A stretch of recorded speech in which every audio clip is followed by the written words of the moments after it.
भूर्भुवस्वः तत्सवितुर्वरेण्यं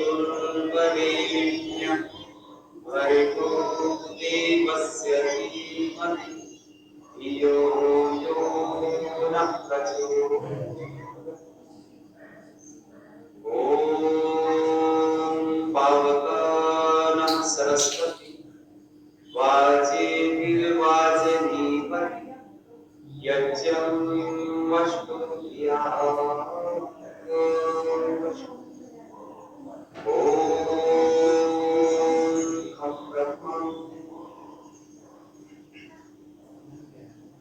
व्याख्यान वेदी पर विराजित आर्य समाज धर्मवाला के यशस्वी धर्माचार्य पंडित विद्यापति शास्त्री जी और इस आर्य समाज धर्मवाला के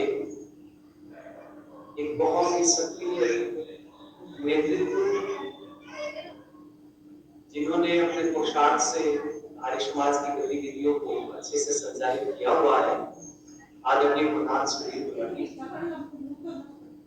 आर्य समाज के बड़े सुयोग्य युवा धार्मिक मंत्री आदरणीय नवीन जी और इस प्रांगण में उपस्थित आर्य समाज कोलागढ़ के प्रधान आदरणीय ज्ञानचंद गुप्ता जी, हमारी जिला प्रतिनिधि सभा के प्रधान माता श्री जी और अन्य सभी सभागार में उपस्थित आदरणीय विद्वज्जनों समक्ष बैठे विपद पुरुषों पूजा सत्कार के योग्य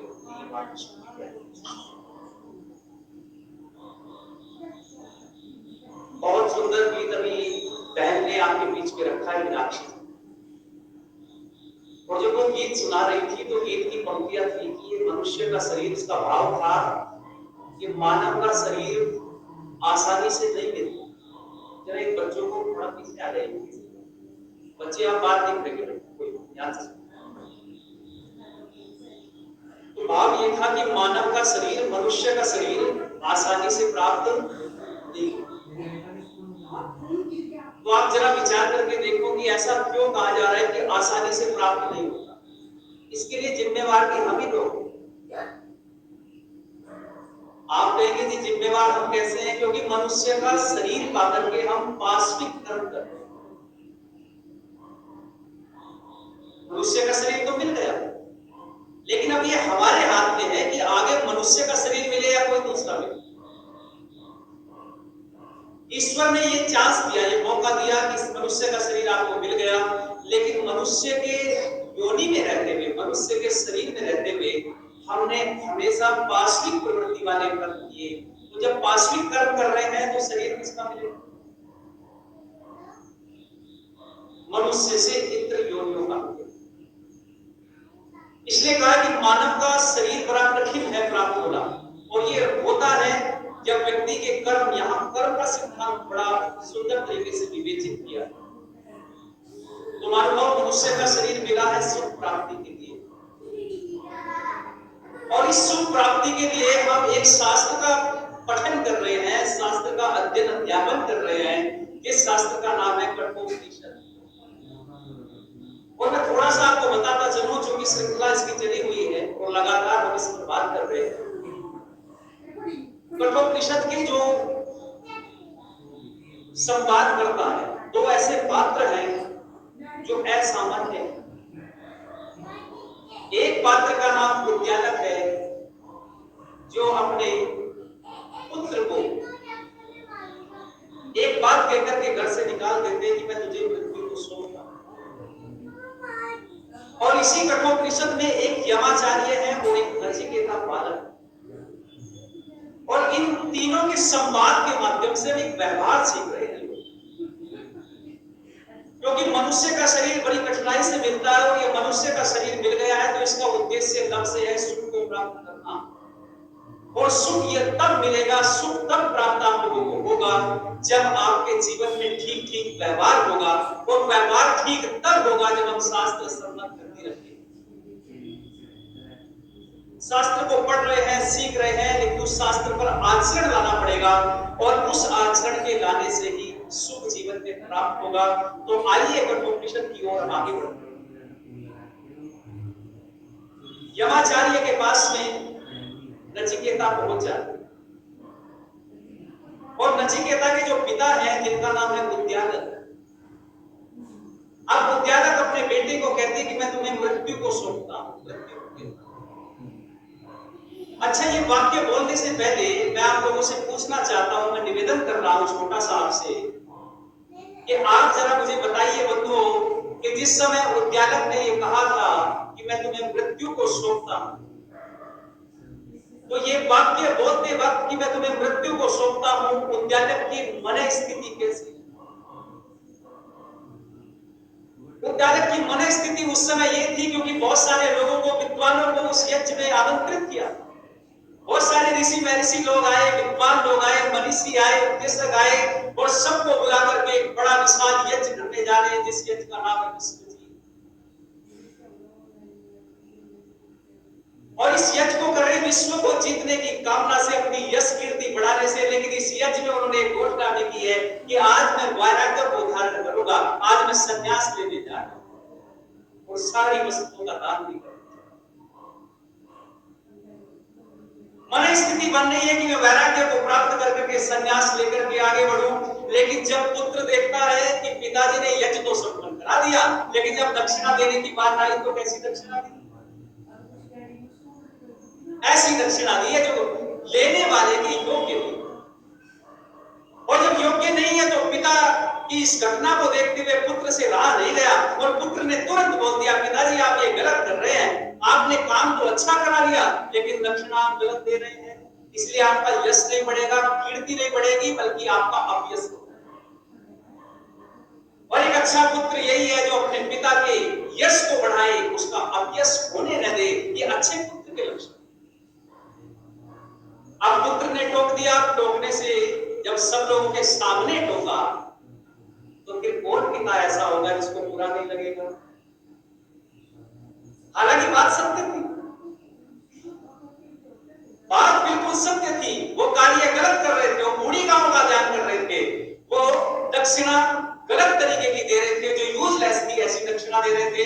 लेकिन पुत्र ने एक देखा न दो देखा, तुरंत पिता को कह दिया, पिताजी आप ये गलत। और जब ये कहा तो पिता को क्रोध आया। पिता ने बच्चे को आराम से दबाने का प्रयास किया कि चलो जाओ यहां से, हटाने की, दूर हटाने की कोशिश की, लेकिन बेटे की आत्मा धीरे धीरे जाग गई। जिस वैराग्य का नाम लेकर के, जिस संन्यास का नाम लेकर के, जिस तप का नाम लेकर के यश को बढ़ाना चाह रहे थे, उस यश के लिए कार्य ठीक नहीं हो रहा था और इसको बदल गए और बदल करके तुरंत कह दिया, गुस्सा आया, झुंझलाहट आई, कहा मैं तुम्हें मृत्यु को देता। और जब ये वाक्य बोला कि मैं तुम्हें मृत्यु को देता हूं, तो मानो उस मृत्यु को देने के पीछे नचिकेता ने बड़ी सुंदर सी बात कही थी। नचिकेता ने कहा था, पिता जो, हे पिताश्री, जो मुझसे पूर्व हुए हैं वो भी मृत्यु को प्राप्त हुए, जो मेरे बाद होंगे वो भी बोलो मृत्यु को प्राप्त होंगे, और मैं भी मृत्यु के पास चला जाऊंगा, तो इसमें कौन सा बड़ी बात हो जाएगी? इसलिए सहज चले जाते हैं। लेकिन एक बात मैं यहां रोक करके अपने व्याख्यान को आगे बढ़ाना चाहता हूं। आज उद्यालक वैराग्य को प्राप्त करना चाहते हैं। उद्यालक की मन स्थिति है कि मैं संसार का वो सुख प्राप्त करूं, इस सुख को प्राप्त करने के पश्चात व्यक्ति के लिए कुछ शेष नहीं रहे।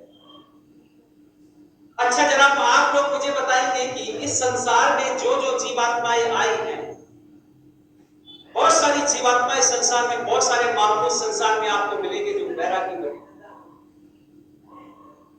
लेकिन वैरागी बनने के पूर्व ऋषियों ने एक बात कही है कि वैराग्य से पूर्व उत्पन्न करना पड़ता है विवेक, और विवेक उसी के अंदर उत्पन्न होता है जिसको हो जाता है तत्व ज्ञान। और तत्व ज्ञान होने के लिए महर्षि पतंजलि लिख रहे हैं कि वस्तुओं की ठीक ठीक जानकारी होना अति आवश्यक। अब ये क्या बोला गया, देखो वहां वैराग्य बढ़ रहा है, लेकिन वैराग्य स्थिर है कि नहीं, वैराग्य चिरकालिक है कि नहीं, वैराग्य सुख देने वाला है कि नहीं। इस स्थिति को जानने के लिए हम जरा विचार करेंगे समाज की तरफ। तत्व ज्ञान कैसे जगेगा, विवेक कैसे उत्पन्न होगा और वैराग्य स्थिर कैसे बनेगा। इसके लिए जब हमने विचार किया और देखा समाज के लोगों, तो एक व्यक्ति समाज के अंदर मैंने देखे जिनका नाम है गौतम बुद्ध। आप समझा। और गौतम बुद्ध बनने से पूर्व इनका नाम था सिद्धार्थ राजपुत्र। और सिद्धार्थ राजा के पुत्र थे, लेकिन मन की स्थिति, मन के अंदर एक चीज कचोट रही थी। मन में ऐसी द्वंद्व उत्पन्न हो रहे थे, मन में ऐसी स्थिति आ रही थी कि मैं वैरागी बन जाऊं, वैराग्य को धारण करके ईश्वर की तरफ बढ़ूं। बार बार मन में ऐसी स्थितियां। अब जब सिद्धार्थ के मन में ऐसी स्थितियां उत्पन्न हुई तो एक दिन उन्होंने बहुत साहस किया और रात्रि में अपने प्रिय पुत्र को, अपनी प्रिय पत्नी को और उस सारे राजपाट को छोड़ करके आधी रात के घर से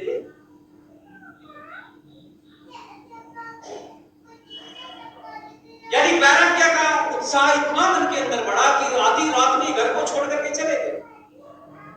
और जब घर को छोड़ करके गए तो तपस्या की, परिश्रम किया, मेहनत की, बहुत कुछ किया जीवन में और बाद में फिर सिद्धार्थ से बन गए गौतम बुद्ध। और बुद्ध बनने के बाद में वापस लौटे और श्रावस्ती में आए। श्रावस्ती में आने के बाद एक ऊंचे टीले पर खड़े होकर के व्याख्यान दे रहे हैं और आज उस राजपुत्र को देखने के लिए, जो राजा का पुत्र है, आज वो वैरागी बन गया है, आज वो उसने वैराग्य को धारण कर लिया है, आज वो व्याख्यान देने आया तो दुनिया टिट्टी दर पर बहुत लोग व्याख्यान सुनने आए। भारी संख्या में भीड़ लगी गौतम बुद्ध के व्याख्यान को सुनने के लिए। लेकिन गौतम बुद्ध जिस टीले पर खड़े होकर के व्याख्यान दे रहे थे, गौतम बुद्ध की निगाहें किसी को खोज रही।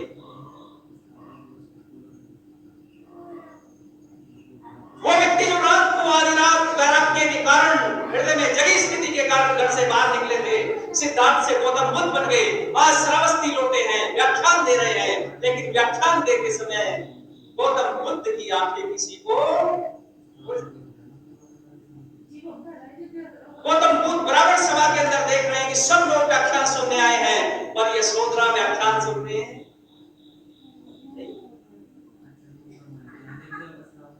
यशोधरा व्याख्यान सुनने नहीं, और यशोधरा व्याख्यान सुनने नहीं आई क्योंकि यशोधरा जानती थी, यशोधरा कहती थी कि होगा गौतम बुद्ध जिसके लिए होगा। जरा ध्यान से सुनना सब, होगा गौतम बुद्ध जिसके लिए होगा, दुनिया के लिए होगा।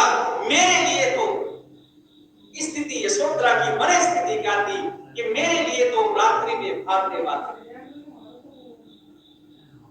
यदि मुझसे कहते, प्रातःकाल हो जाती, मुझसे कहते कि मेरी मन स्थिति ऐसी बनी, मैं संन्यास लेना चाहता हूं, मैं आगे बढ़ना चाहता हूं, तो मैं निश्चित रूप से गौतम बुद्ध का सहयोग करता।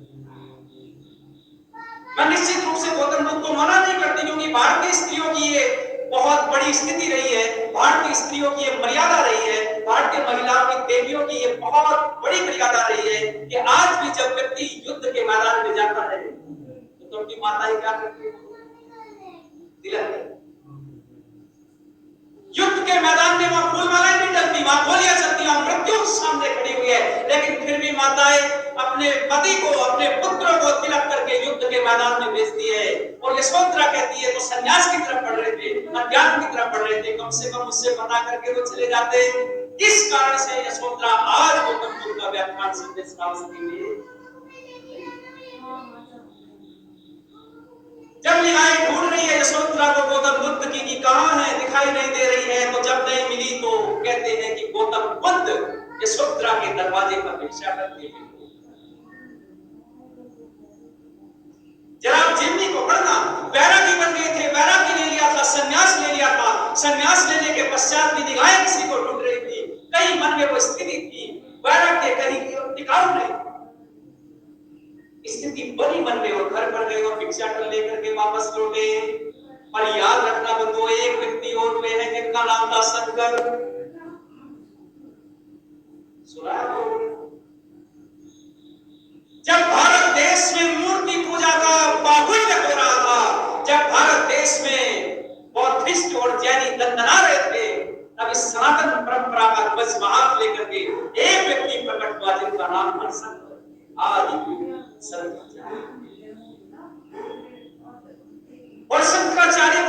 सामान्य नहीं है। बहुत कम लोग होते, मैं निवेदन कर रहा हूं और बहुत श्रद्धा के साथ में मैं ऐसे व्यक्तियों का नाम लेना चाहता हूं, क्योंकि ये वैराग्य सामान्य लोगों में उत्पन्न नहीं होता। शंकर के दिल में, शंकर के हृदय में भी एक ऐसा वैराग्य जग रहा था। बार बार स्थिति बन रही थी कि वैराग्य लेकर के समाज की इस घातक स्थिति, समाज में जो निरंतर यह विद्या बढ़ रही है, इसको दूर करने का प्रयास करें। और शंकर के मन में जब ये स्थितियां उठ रही थी तो बहुत छोटे थे, बालक थे, 2 वर्ष की अवस्था थी, 3 वर्ष की अवस्था हुई, 4 वर्ष की अवस्था हुई। बराबर मां से, अपनी मां से कहते, मां मुझे संन्यास लेना है, मुझे आगे ले। छोटे से बालक शंकर के मुख से ये बातें सुनने के बाद में मां को बड़ा आश्चर्य हुआ। मां परेशान होने लगी, मां का ममत्व हो जा गया और मां कहने लगी, बेटे ये क्या बात कह रहे हो तुम? अगर तुम संन्यास ले लोगे, वैरागी बन जाओगे, तो मेरा क्या होगा बेटे? मैं तुम्हें छोड़ना नहीं चाहती। और इसके लिए मां बिल्कुल कतई तैयार नहीं हुई है। और जब मां तैयार नहीं हुई तो शंकर ने एक नाटक किया। और नाटक क्या किया? एक तालाब में घुस गए और घुस करके मां भी खड़ी हुई है। और तालाब में घुसने के बाद मां से कहते हैं, मां एक मगरमच्छ ने मेरी टांग पकड़ ली है और खींच रहा है। जोर जोर से चिल्लाने लगे, मां मेरी मगरमच्छ ने टांग पकड़ ली है, वो अंदर खींचने का प्रयास कर रहा है। और शंकर कहते हैं, मां ये मगरमच्छ कह रहा है कि अगर संन्यास लेगा तो छोड़ूंगा, और संन्यास नहीं लेगा तो नहीं छोड़ूंगा।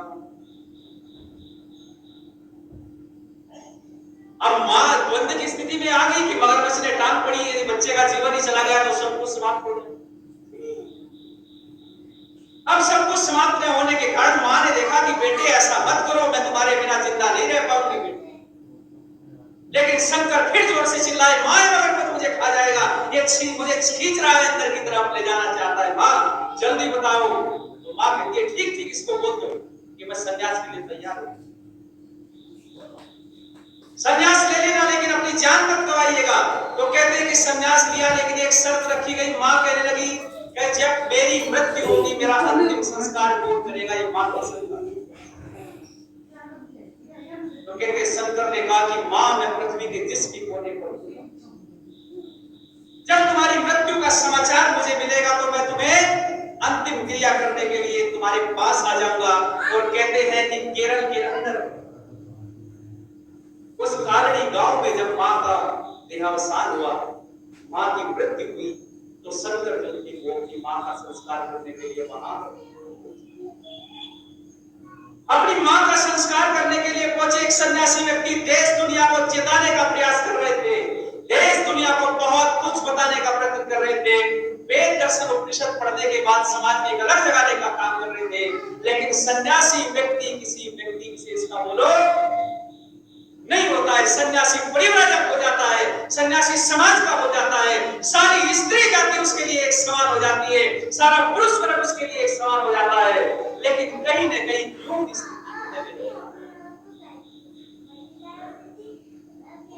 चाहे सिद्धार्थ रहे हो, चाहे शंकर रहे हो, वैराग्य बहुत बड़ा है। मैं नतमस्तक होता हूं, वैराग्य को नमन करता हूं, क्योंकि उस वैराग्य के पासंग भी हम जैसे व्यक्ति नहीं है।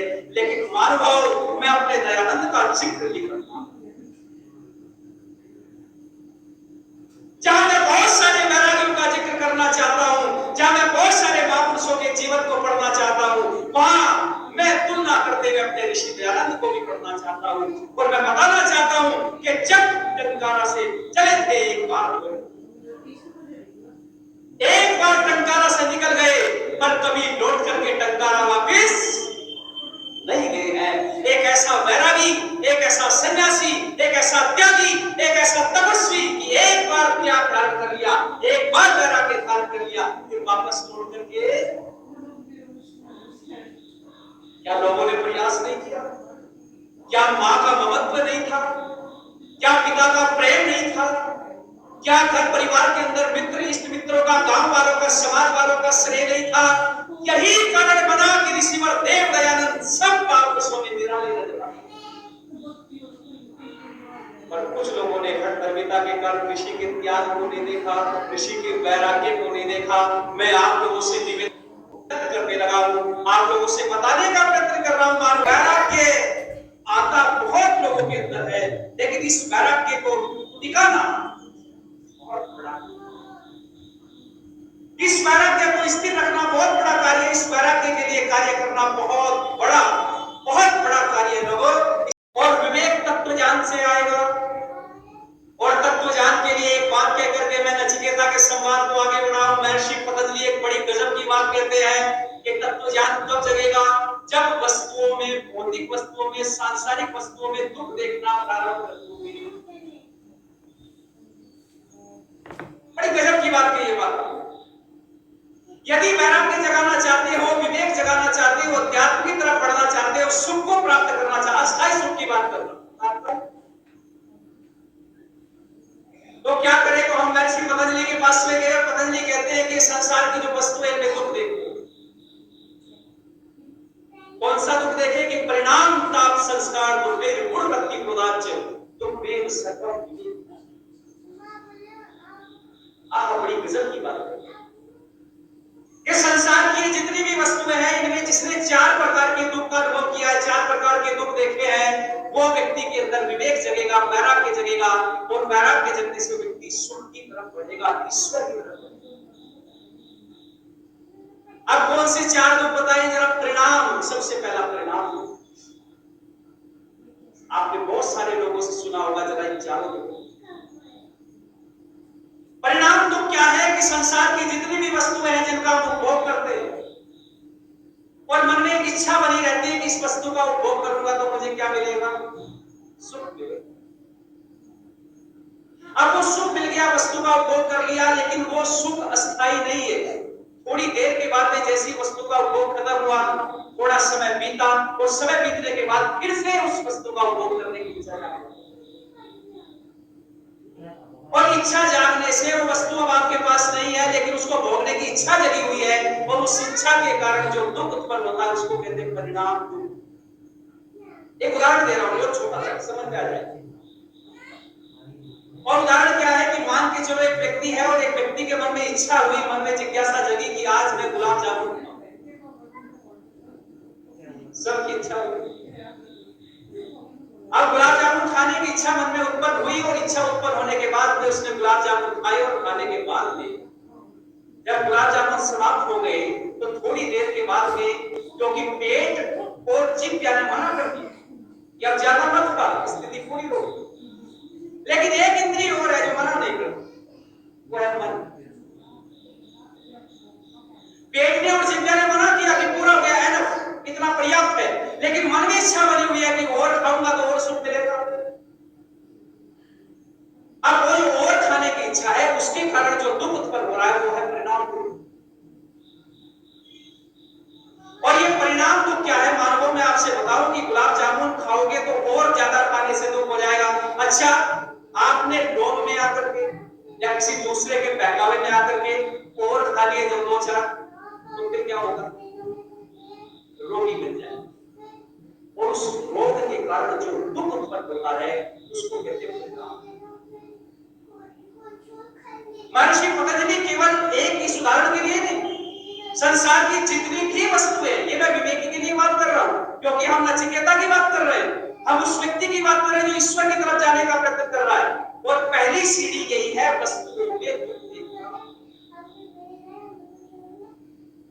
वस्तुओं में आसक्त न होना। आसक्ति हुई तो दुख हुआ, दुख हुआ तो बंधन में बंध गए, कर्म विपाक में आ गए, और बंधन में बंधने से फिर वही बात आ गई है कि मनुष्य का शरीर बड़ी कठिनाई।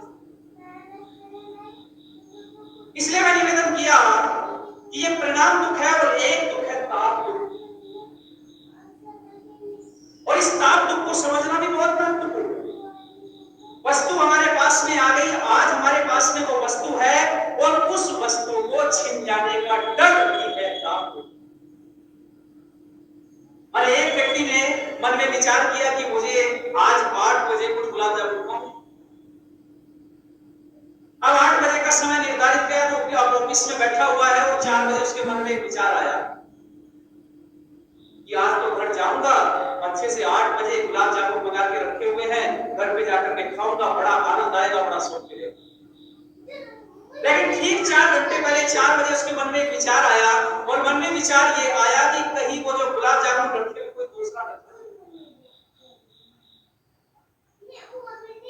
उसके मन में एक स्थिति, जरा विचार करिए, उसके मन में विचार आया कि जो गुलाब जामुन मैंने 8 बजे खाने हैं, अब वो 4 बजे बैठ करके 4 घंटे पूर्व मन में विचार कर रहा है कि जो गुलाब जामुन मैंने अपने खाने के लिए मंगाए हैं वो कहीं दूसरा कोई, फिर दूसरा एक विचार मन में उठ गया, और विचार मन में क्या उठा कि जो गुलाब जामुन रखे हैं उनमें कहीं छिपकली न डल जाए, उन्हें कहीं कुत्ता बिल्ली को छोटा न कर दे या कोई व्यक्ति पैर से गिरा ना दे। तो इस भय के कारण जो उसके मन में द्वंद्व चल रहा है, जो उसके मन में कष्ट हो रहा है अभी, उस कष्ट का नाम है ताप। परिणाम दुख, ताप दुख, और एक है संस्कार दुख। एक बार वस्तु का उपभोग कर लिया, उसके संस्कार बन जाते। एक बार गुलाब जामुन खाया तो एक संस्कार बना, और यही क्रिया आपने 10 बार कर ली तो कितने संस्कार बन गए? 10 संस्कार बन गए।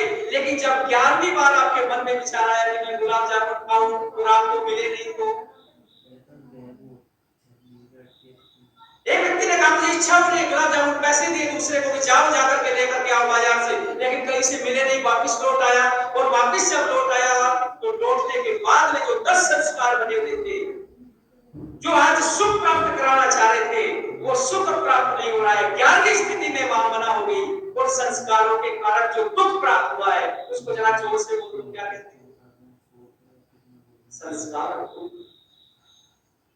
परिणाम दुख, ताप दुख, संस्कार दुख, और एक दुख और महर्षि पतंजलि बड़ी गंभीरता से उत्तर देते हुए कहते हैं, और वो दुख कौन सा है? गुण वृत्ति। अब इसको समझ लो जरा, गुण वृत्ति विरोध दुख क्या है? वेदों को पढ़ने के बाद, दर्शनों को पढ़ने के बाद जो निष्कर्ष निकला है, जो ऋषियों ने हमको बताने का प्रयत्न किया है कि संसार में 3 परमाणु बहुत सूक्ष्म परमाणु हैं, और उन सूक्ष्मतम परमाणुओं को ही कहा गया है गुण। कौन से हैं वो? सत्व, रज, तम।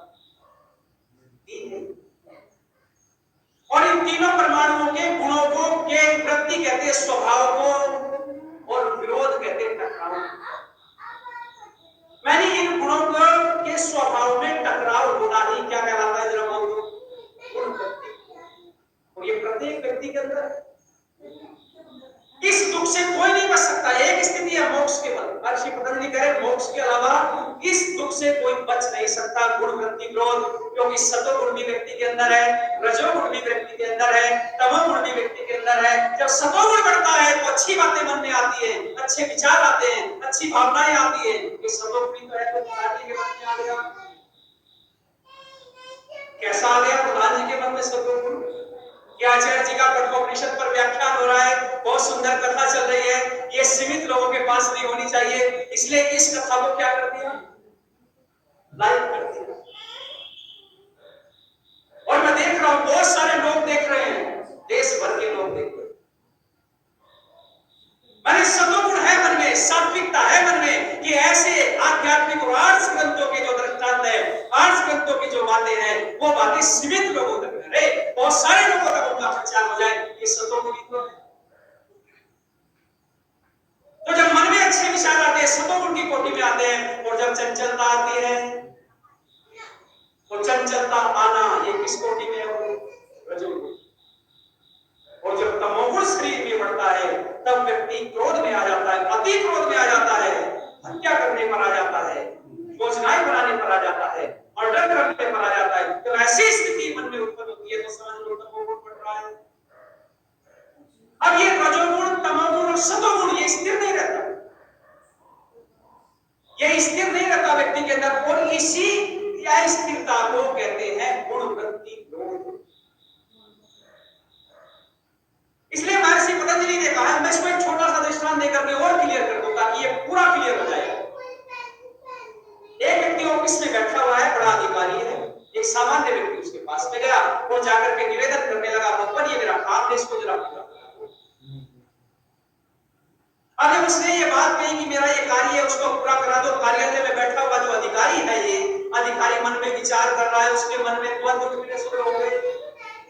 और दो द्वंद्व कैसे मन में उठने शुरू हो गए कि मैं इसका काम करूं या ना करूं, ऐसे ही करूं या रिश्वत लेकर करूं।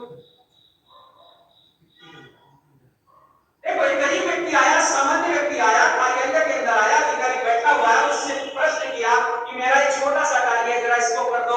लेकिन अधिकारी के मन में द्वंद्व होने लगे, ये करूं या बोलो ना करूं, ऐसे ही करूं या रिश्वत लेकर। अच्छा, ये दो स्थितियां हैं। पहली स्थिति जो उठ रही है कि करूं और ऐसे ही करूं, ये कौन सी स्थिति है? जरा जोर से बता दो मुझे। कौन सी? सत्वगुण। यहां सत्वगुण बन रहा है कि करूं, काम करूं इसका और बिना रिश्वत लेकर करूं, लेकिन वही तुरंत रजोगुण भी साथ दे रहा है। वो रजोगुण हिरोले मार रहा है। वो रजोगुण कहता है कि ना करूं और करूं तो रिश्वत लेकर। एक सत्वगुण बढ़ रहा है, एक सत्वगुण। ये जो टकराव है, ये जो द्वंद है, और इसके कारण ये शांत बैठा हुआ व्यक्ति स्थिर हो गया। पहले शांत बैठा हुआ था, मन में कोई द्वंद नहीं था ऐसा, लेकिन जैसे ही व्यक्ति आया और इसने प्रश्न रखा और ये सत्वगुण और रजोगुण टकराने लगे, और इनके टकराने के कारण से जो उसके अंदर उद्वेग हुआ, उस उद्वेग के कारण वो अस्थिर हो गया। इस उद्वेग के कारण उसको कष्ट होने लगा, दुख होने लगा। तो संसार की जितनी भी वस्तुएं हैं, उन सारी वस्तुओं में परिणाम दुख, ताप दुख, संस्कार दुख और गुण वृत्ति क्रोध दुख जो इनको देखना प्रारंभ कर देता है, उसको तत्वज्ञान होने लगता है। और जिसको तत्वज्ञान होने लगता है, उसमें विवेक जगने लगता है, और इसमें विवेक जगने लगता है, वैराग्य की तरफ बढ़ता है। आज यही तत्वज्ञान धीरे धीरे धीरे धीरे नचिकेता के अंदर बढ़ रहा है। नचिकेता के अंदर ये तत्वज्ञान बढ़ रहा है कि पिताजी जो पाना चाहते हैं सुख, वो सुख तो इनको मिलेगा। इसलिए वो यमाचार्य से पहला प्रश्न उन्होंने कर दिया, और जब यमाचार्य के पास में, मृत्यु के पास में चले जाते हैं, और पहली बात मैंने कही कि पहला वर दिया था कि शांत संकल्प बनासा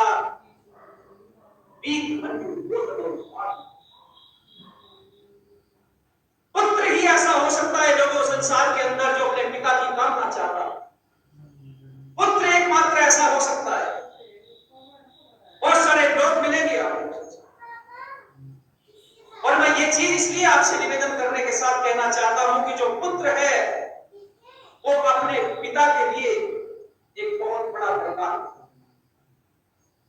पिता ने हालांकि उसको मृत्यु के पास देने की बात कही, लेकिन पुत्र ने उसका विरोध नहीं किया, क्योंकि समाज के लोग खड़े थे। पुत्र जानता है कि मेरे पिता ने जो मुझे कहा, मुझे उसका शायद स्वीकार करना चाहिए। समाज के लोगों के सामने अपने पिता का अपमान नहीं करना चाहिए। लेकिन आज मेरा समाज किस दिशा की तरफ जा रहा है? जो पिता पाल पोस करके, माता पिता अपने संतान का निर्माण करने के बाद में, अरे गांव से निकलने वाले बच्चे शहरों के अंदर आते हैं, बड़ी बड़ी पोस्ट पर पहुंच जाते हैं, नौकरी करते हैं, और जब वही पिता फटे पुराने वस्त्रों में उनसे बाजार में मिलने आता है, ऑफिस में मिलने आता है, तो आज का ये नौजवान अपने पिता का परिचय अपने मित्रों से कराने के लिए जाता है। इस तरफ जा रहे हैं। किस दिशा की ओर जा रहा है ये समाज?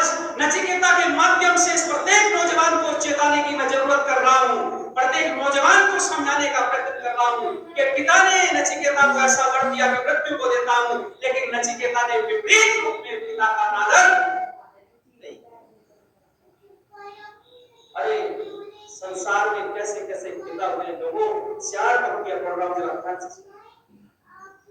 कहीं मिला भूखे बच्चों की खातिर हाथ पसारे बाप। बाप का वर्णन कर रहा हूं, पिता का। कहीं मिला भूखे बच्चों की खातिर हाथ पसारे बाप, कहीं मिला बेटों के आगे अपनी बाजी हारे बाप।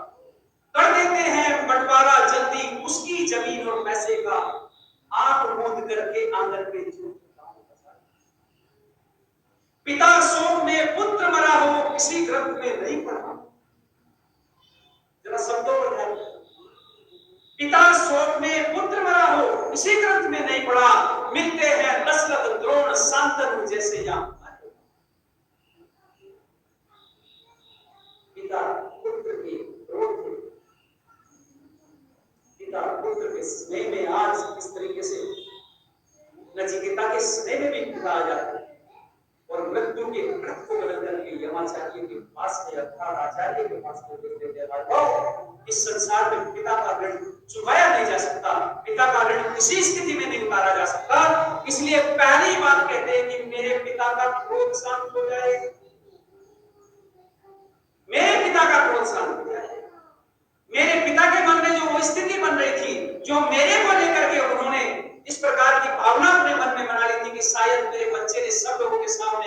मेरा विरोध करके अपमान कर दिया है, वो स्थिति मेरे पिता के मन से मिट जाए। और आचार्य की बड़ी गजब की बात है।